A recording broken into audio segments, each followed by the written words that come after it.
Hello, everybody. I'm Coach Jess with Lexia Learners.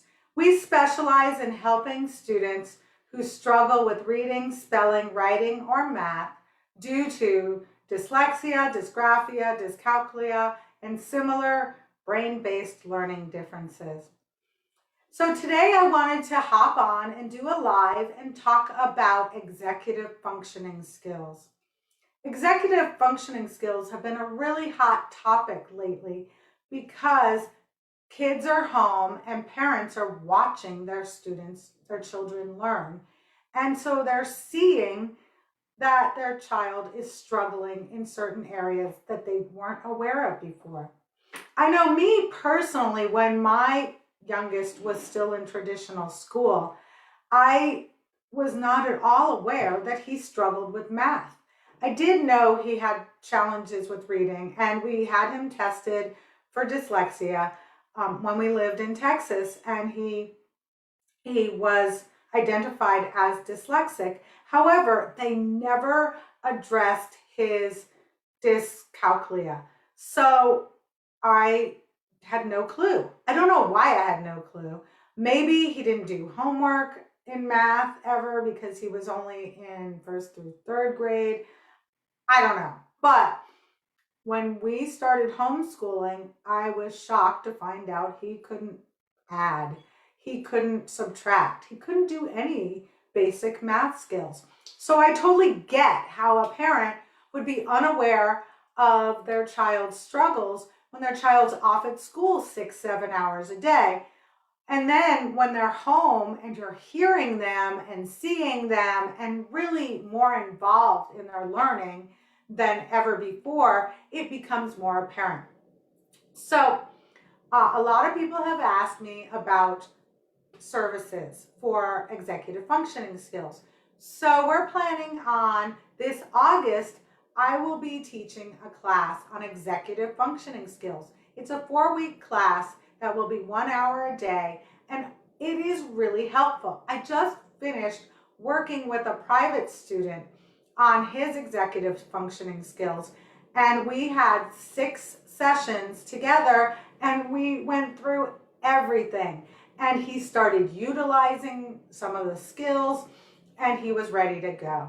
So that's one of the reasons why I decided to have the class in August, because then the kids will be heading back to school shortly after that, or they may even be in school at the point of the end of the series. And if for any reason they need to miss, we'll have a recording so that they can see the recorded video.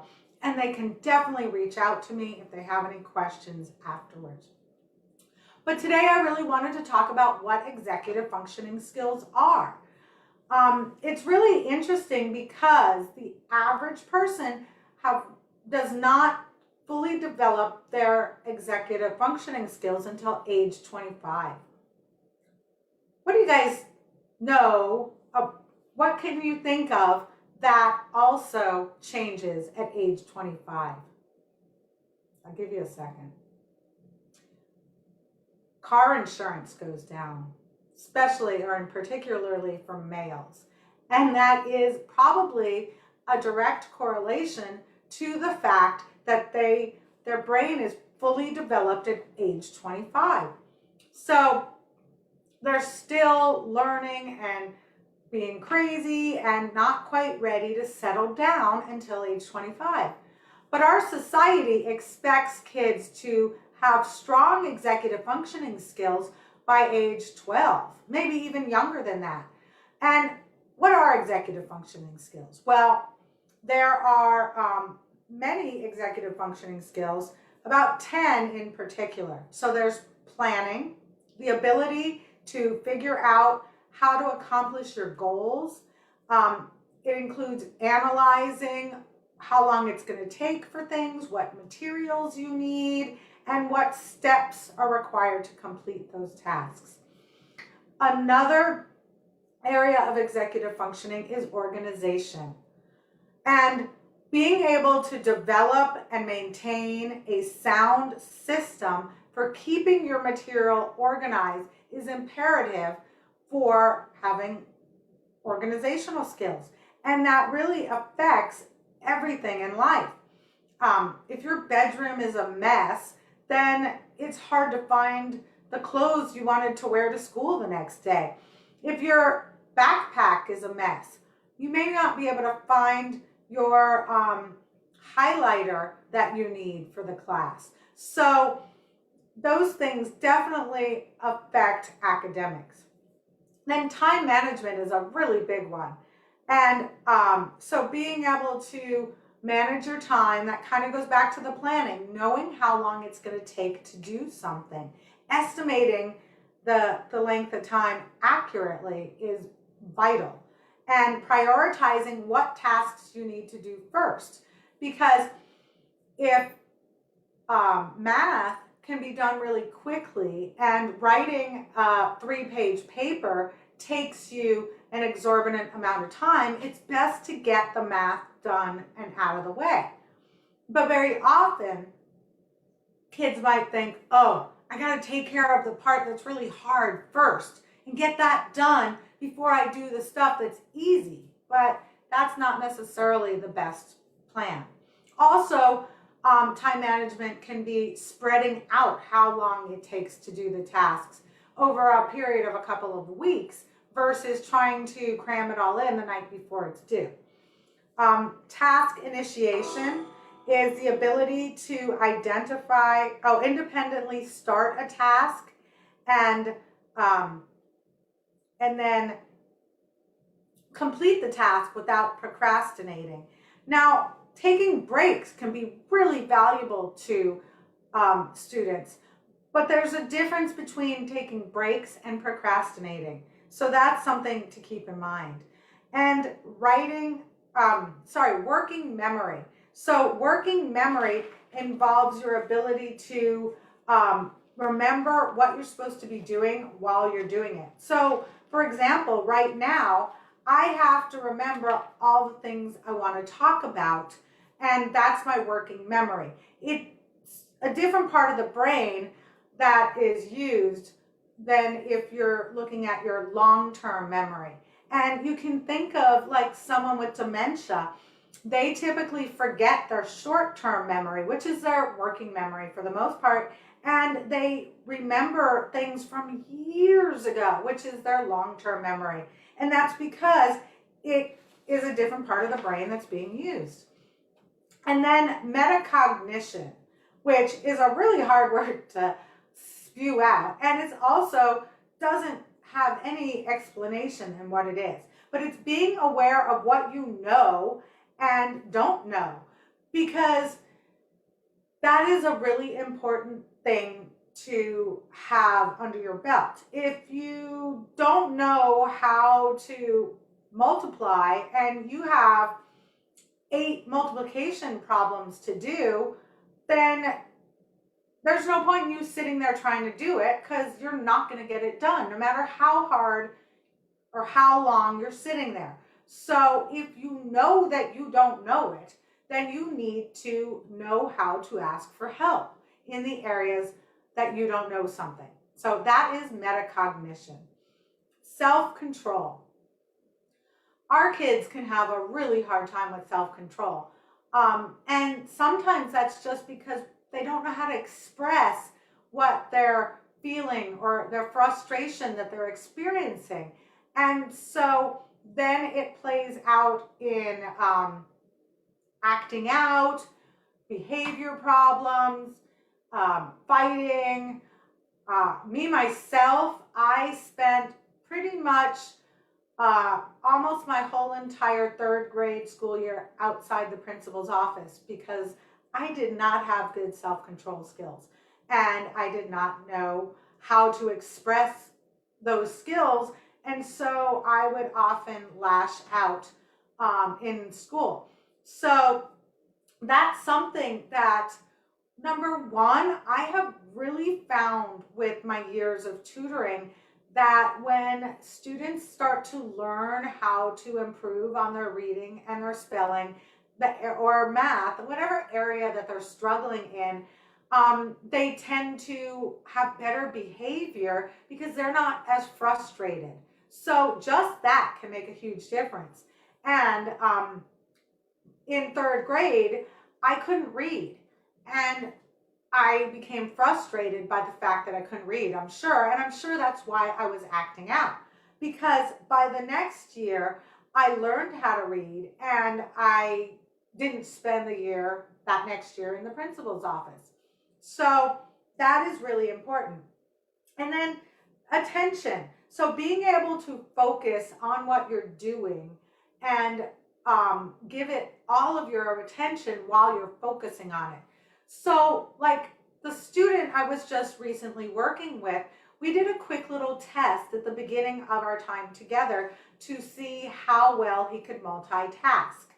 And he did great. I mean, amazing at listening to two things going on at the same time. No, sorry, at seeing two things at the same time.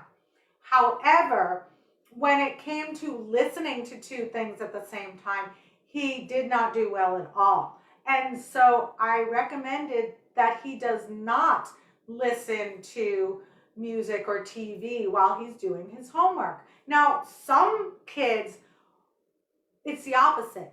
They will perform much better if they have music in the background. It helps them focus. So we can't just assume that if our children are listening to music, that it is counterproductive. But just doing that quick little experiment at the beginning, we were able to determine, my student and I, that listening to music is not the ideal situation for him. And then being flexible. So the ability to adapt to situations is also part of executive functioning skills. I gotta say that took me almost 50 years to develop. But that's been one of my focuses this year. And so I have become much more flexible. And if your kids know that that's something that they need to work on, then they can work on being flexible at 5 or 10 and not wait until they're 50. Because I had no clue how rigid I was. I thought I was pretty flexible until I really started examining myself. And then the last thing is perseverance. So being able to stick to a task to get it completed and not give up.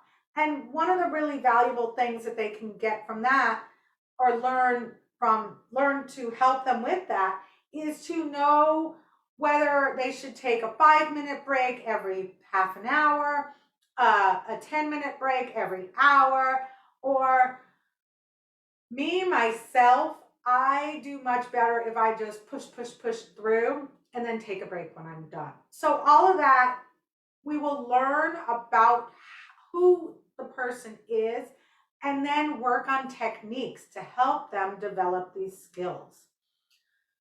So that's all I've got. Does anyone have any questions about anything I've talked about today?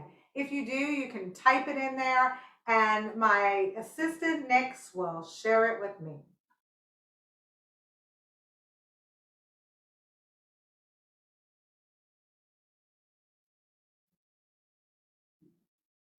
All right, well, if you guys have any questions later, you can send me an email or a Facebook message, or you can join our group and ask a question there. And I'm always happy to talk on subjects that interest people or that people have concerns about. So that's all I've got today. And those are my tips and suggestions about executive functioning skills. And remember, we are going to be offering a class at Lexia Learners in August. It's a 4-week class that will really dive into executive functioning skills and help your learner walk away with skills that will prepare them to be better learners for the upcoming school year. And if you found this helpful, please connect with us in our group. We have the Dyslexia, Dyscalculia, Dysgraphia parent support group, and the Dyslexia, Dyscalculia, Dysgraphia adult group. We also have our Facebook page, Lexia Learners, and we provide private tutoring and small group classes for students who struggle with doing reading, spelling, writing, math, and executive functioning skills. And you know what? This class is appropriate for anybody who struggles with any of the 10 executive functioning skills I mentioned. So if you have a friend who doesn't have one of the D's, they can come and join the class too. And if you want to learn more, about our services, you can schedule a call with me by going to lexialearners.com /, I learned it's not / lexialearners.com/consult to learn more. Thanks, and we'll see you guys next Thursday at the same time.